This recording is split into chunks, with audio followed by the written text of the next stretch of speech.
김종인 전 대표가 3D 프린터를 3D 프린터라고 읽는 사람이 대통령이 돼서는 안 된다면서 문재인 후보의 그 대선 토론 과정에서 발언을 문제 삼았는데 안철수 후보한테 힘을 실어줬다고 봐야겠죠? 그러니까 이제 김종인 후보도 이제 이 더불어민주당 대표로 계실 때 사실은 대표 연설을 했을 때 이 시대의 흐름, 이 기술 발전과 과학 발전이 가져오는 시대의 흐름에 어떻게 대처할 것인가가 우리 정치인과 정치권에게 가장 중요한 문제다라고 누차 이게 대표 연설이라든지 이런 데서 역설한 바 있거든요. 그런데 김종인 대표의 관점에서 볼 때 문재인 후보는 그런 점에 있어서는 전문성과 식견이 많이 부족하다라는 점을 아마 어제 간접적으로 이렇게 외둘러서 비판한 것이 아닌가 싶습니다. 김종인 전 대표가 어제 대선 출마를 했는데 그쪽에서 나오는 얘기는 김종인, 정운찬, 홍석현 등 1차 연대 후에 유승민, 안철수와의 단일화 이런 단계적인 연대 틀 이걸 지금 제시하고 있는 것 같은데요. 박지원 대표와도 김종인 전 대표가 만났잖아요. 사전에 혹시 교감이 있는 부분입니까? 글쎄 제가 듣는 바로는 사전 교감은 있을 수가 없는 것이고요. 이제 김종인 대표라든지 또 이제 정운찬 전 총리라든지 또 홍석현 전 회장이라든지 이런 분들이 대한민국의 각 영역에서 소중한 과거의 어떤 실적과 족적을 남기고 대한민국의 원로로서 중요한 비중을 가지고 있는 분들이면 틀림이 없거든요. 그렇죠. 예, 근데 그런 분들이 어쨌든 정치라고 하는 것은 현실이고 정당의 기반 하에서 출마를 하셔야만 실질적인 어떤 정치의 영향력을 가질 수 있는데 무소속으로 출마한다고 하는 것은 실제 정치 현실에서는 큰 파급력과 영향력은 없다고 봐야 됩니다. 그래서 이제 제가 어제 또 다른 매체에서도 인터뷰를 할 때 그 말씀을 드렸는데 저희 국민의당에 그냥 입당해 주셔서 저희 국민의당의 안철수 후보를 좀 도와주시면 어떨까. 가장 미래지향적이고 젊고 일할 수 있는 나이인데 사실은 김종인 전 대표라든지 또 홍석현 회장 같은 경우는 나이도 원숙하시고 사회에 많은 경험과 경륜을 가지고 계시지 않습니까? 그렇죠. 그러면 정말 힘있게 일할 수 있는 50대 중반의 이 에너지와 이 경륜이 합쳐졌을 때 어떻게 보면 정권 어떤 수권 능력으로서 완벽한 어떤 하모니를 이룰 수 있기 때문에 저희한테 좀 입당해 주시는 게 오히려 좋지 않을까라는 것이 개인적인 의견입니다. 네. 그 이현주 의원이 어제 이제 민주당 탈당해서 국민의당에 입당을 했잖아요. 네. 이현주 의원은 김종인 전 대표하고도 가까운 사이로 잘 알려져 있는데 일단은 국민의당을 택했습니다. 이로써 민주당 내 비문의원들의 추가 탈당과 국민의당 행 앞으로 더 있을까요? 그거는 이제 저희도 지켜봐야 되겠고요. 각각 한 분 한 분 이제 의원들께서 얼마만큼 이렇게 어떤 자신의 진로를 강한 임팩트 있게 결정을 하느냐 이제 이 문제인데 이현주 의원 같은 경우는 이제 저에게도 한두 달 전부터 굉장히 고민이 심하다는 말씀을 하시더라고요. 그러니까 이제 그 민주당 의원이 한 120여 분 계시는데 그 중에서도 실제 문캠의 핵심으로 일하고 계신 분들은 그렇게 숫자나 비율이 많지는 않습니다. 그러다 보니까 이제 밖에서 소외되어 있는 의원들이 상당수 있다 보니까 이제 그런 고민들을 가지고 계신 것 같고요. 이제 비문 의원들 중에서도 같은 고민을 하고 계시는 분들은 분명히 여러 분 있는 것으로 저도 알고 있고 대화도 하고 있지만 그분들이 실제 이현주 의원처럼 행동으로 이렇게 옮겨 주실 것인지 그 여부는 사실은 저희도 이렇게 예측할 수는 없는 부분입니다. 그렇군요. 지금 이제 인터뷰 들으시다가 청취자분께서 질문을 한 가지 주셨습니다. 9386님께서 예전에 안 후보가 2천억 원 규모를 사회에 기부한다 들었는데 구체적으로 어디에 어떻게 기부를 했는지 좀 설명을 해달라고 문자 메시지 주셨거든요. 그 부분은 저도 정확한 팩트 체크를 좀 해서 다시 말씀을 드리겠는데요. 대략 한 재산의 반절 정도, 한 1,000억 원 정도를 재단을 만들어서 그 재단에 기부를 했고 이 재단이 각종 사회봉사 활동, 공익 활동을 하고 있는 것으로 이렇게 알고 있습니다. 알겠습니다. 다음 기회에 조금 더 정확한 팩트를 좀 알려주셨으면 감사하겠고요. 그런데 말입니다. 이 살얼음판 같은 대선판에 안철수 후보가 악재를 만났다고 해야 될까요? 광주 전남 경선에서의 동원 의혹. 선관위가 고발 조치까지 했는데 민주당은 자체 조사 결과를 내놓으라 요구를 하고 있습니다. 이 부분 어떻게 처리하실 계획이세요? 글쎄 저희 일단 이제 선관위 조사 결과를 지켜봐야 되겠고요. 이제 선관위와 검찰 조사 결과를 좀 지켜봐야 되겠고요. 이제 선관위에서 고발까지 할 정도라면 분명히 문제가 있는 지점이 있을 것이다라고 저희는 생각을 하고 있습니다. 예. 다만 이제 저희가 내부 관계자들에 대해서 자체 조사를 했는데 이분들 말씀은 이제 하위 당직자 중에 한두 분 정도가 자발적으로 했다라고 얘기를 하고 있는데 이제 저희들이 수사기관도 아니고 이제 수사권이 없지 않습니까? 보면. 예. 그래서 무슨 통화 내역을 조사할 수 있는 것도 아니고 본인에게 강압적으로 좀 어떤 강제적으로 이렇게 조사를 할 수 있는 이런 상황도 아니어서 네. 저희의 자체 조사 능력은 상당히 좀 한계가 있습니다. 그래서 검찰 수사 결과를 지켜볼 생각이고요. 검찰에서 수사 결과가 나와서 만약에 어떤 당직자나 누군가가 관련이 돼 있는 것이 확인이 된다면 예. 즉각 제명 조치라든지 엄한 어떤 처벌을 하도록 그렇게 할 예정이고요. 예. 이게 이제 사실 뭐 상대방을 이제 끌고 들어가는 것은 저희도 좀 부끄러운 부분이긴 하지만 네. 얼마 전에 민주당 같은 경우도 우석대학교 학생들을 체육학과 학생들을 동원해가지고 여기 식사까지 제공을 하면서 그랬죠. 그 학생들의 1인당 뭐 한 200~300만 원씩 과태료까지 지금 물게 될 이런 상황에 처해 있거든요. 예. 그래서 이제 정당 내부 경선이 과열에 이르다 보면 이런 상황들은 있는 것 같은데 어쨌든 저희로서는 조금 부끄럽고 죄송한 대목입니다. 예. 일단 뭐 박지원 대표도 조직적인 개입이 있었다면 출당 조치 등 모든 조치를 하겠다고 얘기를 한 바가 있습니다. 그리고 네. 조금 전에 그 재단 관련해서는 그 안철수 전 대표가 2011년 11월에 동그라미 재단을 설립을 해서 지금까지 1,500억 원 상당의 주식을 기부했다고 이게 팩트라고 밖에서 전해 주셨습니다. 예. 그리고 그 문재인 후보의 경우는 그 아들의 취업 특혜 의혹 조금 전에 말씀을 하셨는데 그거 외에도 어제 이제 문화일보가 보도한 내용을 보니까 2003년에 노무현 전 대통령의 사돈의 음주교통사고를 문재인 민정수석실이 은폐했다. 이런 보도가 났거든요. 이게 사실이라면 앞으로 남은 대선 기간 동안 상당히 논란이 되지 않겠습니까? 예, 그렇습니다. 그래서 이제 그 부분도 이제 본인이 좀 냉정하게 검증을 좀 받으셔야 될 것 같고요. 근데 가장 큰 부분은 이 문준용 씨 특혜 취업과 관련된 부분인 것 같습니다. 예. 그러니까 이게 젊은 층들의 얘기를 들어보면, 이거 세상에 인사공고 뭐 하루 정도 내고 그냥 내주는 게 어디 있느냐. 일단 접수 기간 하루 전에 공고를 내서 바로 다음 날 접수를 했고 또 접수 마감일이 닷새 지난 후에 뭐 성적 증명서가 졸업 증명서를 제출을 했다고 하죠. 그래서 일단 어제 그 하태경 의원하고 심재철 의원이 입사 원서를 공개를 했는데 위조 가능성이 있다. 필적 감정해야 된다. 이런 얘기까지 지금 나오는 상황 아닙니까? 예, 그렇습니다. 그리고 가장 결정적인 게 가령 취업 과정에서는 뭐 정상적으로 이제 본인들 해명하는 대로 취업이 됐는지 여부도 이제 쟁점이지만 이게 중간에 이제 어학연수를 갔거든요. 그래서 23달간 지금 이렇게 어학연수를 가서 휴직을 했습니다. 그래서 이게 14달 실제로는 14달 일하고 37개월치 퇴직금을 수령을 했거든요. 그래서 이제 이런 일련의 과정들이 젊은 20대들 특히 이 대부분 흑수저 아닙니까?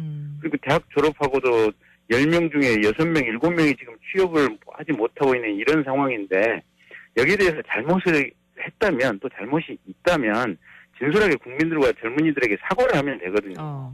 근데 그 문제 제기를 이제 가령 자유한국당이라든지 일부 정당에서 하니까 뭐 고마해 뭐 이렇게 했다는 거 아니에요? 이미 다 검증이 끝난 문제인데 자꾸 왜 선거 때만 되면 흠집을 내려 하냐 뭐 이런 게 이제 문재인 후보 측의 입장이죠. 예. 그런데 사실은 누가 봐도 이거는 충분히 문제를 제기할 만한 요소가 있습니다. 그리고 2006년도에 청와대 민정수석이나 대통령 비서실장을 했다면 사실은 그 시절만 해도 지금처럼 이렇게 엄격한 규정이 적용되지 않던 시절이다 보니까 이런 부분이 있었을 가능성은 충분히 있거든요. 그래서 저희 박 전 대표 얘기대로 문제가 있었다면 그때 그리고 그 시절에 11년 전에 잘못했다면 진솔하게 사과하면 될 일이다. 근데 왜 그런 어떤 대통령을 하시겠다고 하는 부분이 마음의 자세가 이렇게 제대로 안 돼 있느냐. 이제 이런 부분을 이제 많이 지적하고 있습니다. 예, 그렇군요. 자, 문재인 후보는 재수생으로서 준비된 대통령론을 내세우고 있습니다. 상대적으로 안철수 후보 캠프가 이런 내각 구성 등의 준비가 돼 있느냐, 섀도우 캐비닛, 인력 풀이 있느냐 이런 공략이 지금 예상이 됩니다. 사실 우리가 이제 역대 대통령들을 통해 경험한 바가 있지만 주변인들의 중요성을 익히 학습하지 않았습니까? 안철수 후보의 경우는 어떻습니까? 우선 저희 당도 이제 의원 숫자는 적지만 상당히 이렇게 알찬 자원을 가지고 있습니다. 그러니까 지난번 국정감사 때 저희 당 의원의 약 40% 가까운 수치가 국정감사 우수 의원으로 표창을 받았거든요. 그래서 굉장히 좋은 자원이고, 가령 뭐 저나 또 청문회에 같이 했던 이용주 의원이나 이게 검찰 개혁이라든지 이런 부분에 있어서는 상당히 적임자고요. 또 최이백 의원이라든지 이런 분들은 이제 어떤 경제 민주화에 있어서 또 상당히 적임자고, 가령 이번에 경선 같이 했던 손학규 전 의장 같은 분은 사실 뭐 총리를 하신다든지 국가 전체의 어떤 운영 비전을 가지고 충분히 하실 만한 역할이 있거든요. 또 정동영 의원 같은 경우는 통일이라든지 외교 안보 분야에 있어서 전문가고, 또 저희 당의 정책의장을 했던 김성식 의원 같은 경우는 경제 전문가거든요. 또 저희 당의 이제 이상돈 의원 이런 분은 환경이라든지 또 정치적인 정무적인 감각에 있어서 이런 전문성이 있기 때문에 저희 당도 상당히 풍부한 인력풀을 가지고 있고, 거기에 덧붙여서 최근에 이제 안철수 후보가 이제 캠프를 꾸리면서 더 좋은 많은 외부 인력들이 지금 몰려오고 있습니다. 그래서 오래전부터 도와주셨던 장하성 교수라든지 최장직 교수 이런 분들도 여전히 지금 도와주고 계시는 것으로 알고 있고요. 거기다가 이제 엊그제 이제 후보 선출된 날 똑같은 질문을 기자가 안철수 후보에게 했거든요. 그랬더니 안철수 후보가 이런 얘기를 하더라고요.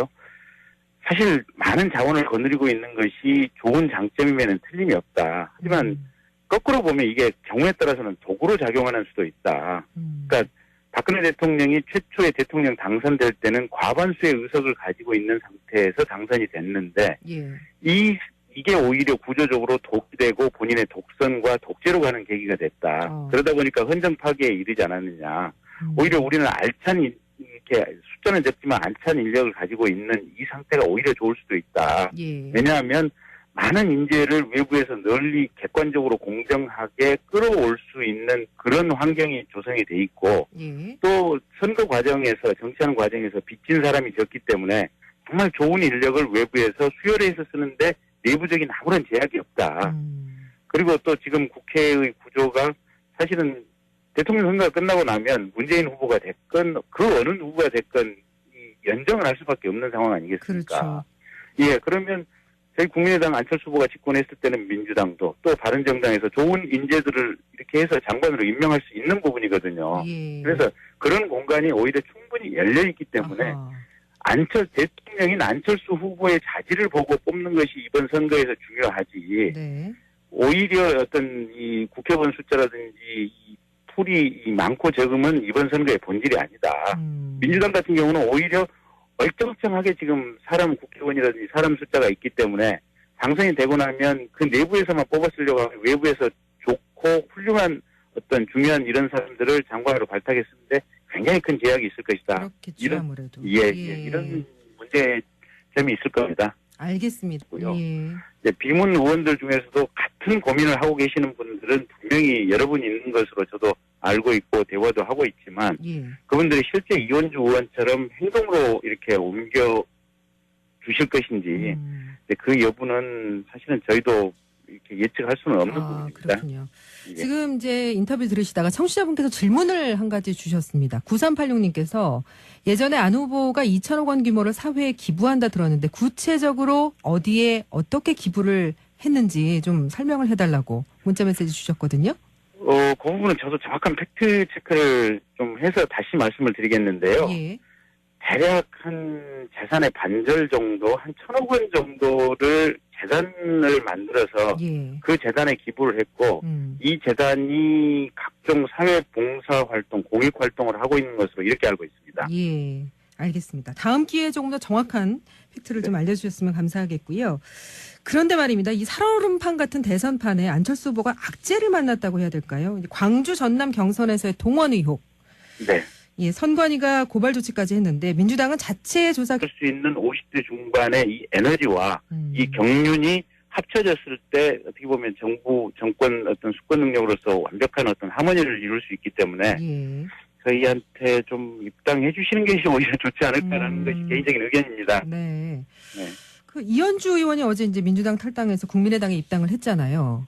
네. 이현주 의원은 김종인 전 대표하고도 가까운 사이로 잘 알려져 있는데 일단은 국민의당을 택했습니다. 이로써 민주당 내 비문 의원들의 추가 탈당과 국민의당 행 앞으로 더 있을까요? 그거는 이제 저희도 지켜봐야 되겠고요. 예. 각각 한 분 한 분 이제 의원들께서 얼마만큼 이렇게 어떤 자신의 진로를 강한 임팩트 있게 결정을 하느냐 이제 이 문제인데 이현주 의원 같은 경우는 이제 저에게도 한두 달 전부터 굉장히 고민이 심하다는 말씀을 하시더라고요. 예. 그러니까 이제 그 민주당 의원이 한 120여 분 계시는데 그 중에서도 실제 문캠의 핵심으로 일하고 계신 분들은 그렇게 숫자나 비율이 많지는 않습니다.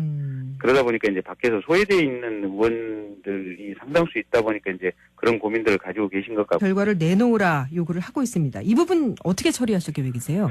글쎄, 저희 일단 이제 선관위 조사 결과를 지켜봐야 되겠고요. 이제 선관위와 검찰 조사 결과를 좀 지켜봐야 되겠고요. 이제 선관위에서 고발까지 할 정도라면 분명히 문제가 있는 지점이 있을 것이다라고 저희는 생각을 하고 있습니다. 예.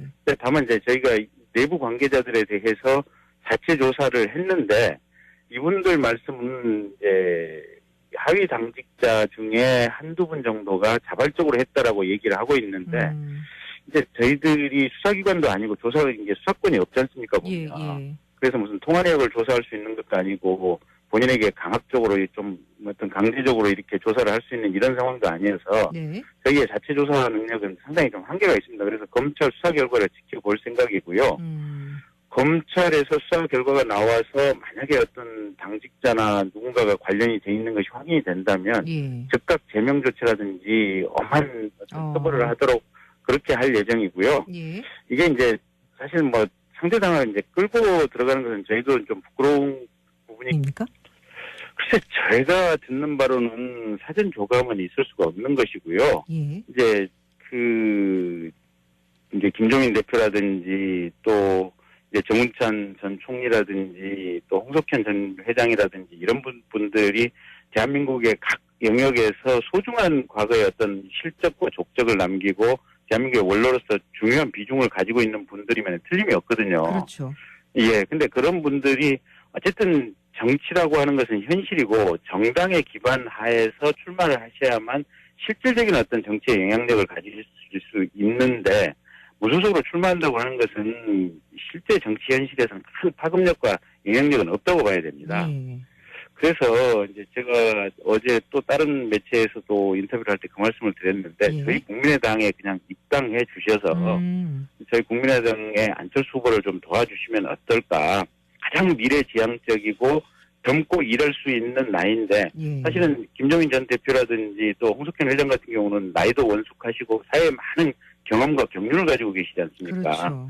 그러면 정말 힘있게 일할 김종인 전 대표가 3D 프린터를 3D 프린터라고 읽는 사람이 대통령이 돼서는 안 된다 하면서 문재인 후보의 그 대선 토론 과정에서 발언을 문제 삼았는데 안철수 후보한테 힘을 실어줬다고 봐야겠죠? 그러니까 이제 김종인 후보도 이제 이 더불어민주당 대표로 계실 때 사실은 대표 연설을 했을 때 이 시대의 흐름, 이 기술 발전과 과학 발전이 가져오는 시대의 흐름에 어떻게 대처할 것인가가 우리 정치인과 정치권에게 가장 중요한 문제다라고 누차 이게 대표 연설이라든지 이런 데서 역설을 한 바 있거든요. 그런데 김종인 대표의 관점에서 볼 때 문재인 후보는 그런 점에 있어서는 전문성과 식견이 많이 부족하다라는 점을 아마 어제 간접적으로 이렇게 외둘러서 비판한 것이 아닌가 싶습니다. 김종인 전 대표가 어제 대선 출마를 했는데 그쪽에서 나오는 얘기는 김종인, 정운찬, 홍석현 등 1차 연대 후에 유승민, 안철수와의 단일화 이런 단계적인 연대 틀 이걸 지금 제시하고 있는 것 같은데요. 박지원 대표와도 김종인 전 대표가 만났잖아요. 사전에 혹시 교감이 있는 부분